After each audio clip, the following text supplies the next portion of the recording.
ព្រះសង្ឃបង្សាវាំងមានសង្ឃរាំងសត្វជាត្រង់តបដោយចិត្តសោកក្នុងកម្មមាពីកងទៅយានទៅបានយានយ៉ាងណា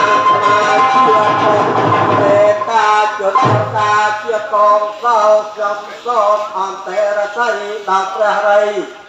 គុលជាបនព្រះទសពលជាបាគុលដល់កំតាន់ខ្ញុំសូមការលើកហាត់ខា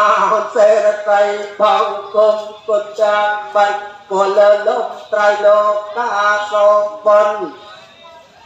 ឲ្យបានដល់យកខ្ញុំណាពេញពោតមកជារាដូចចលសាធំទូលាយសូមឲ្យកំចាត់បងអបតាំង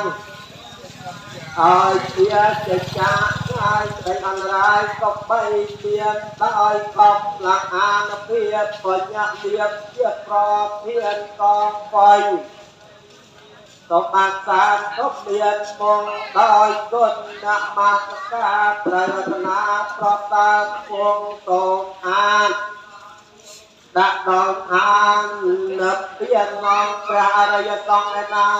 ដល់បរិសុទ្ធពិសេសជាទាំងទេណៃយកបកគលដល់ប្រតាអន្ត្រីរងប់ហើយមានមន្តលគឺរាជាពិជាលែតពួងបន្តាត់ហើយជាប្រកបដល់ហើយដល់ទេយាសម្រាប់ដល់ទាំងឡាយបានជាប្រកប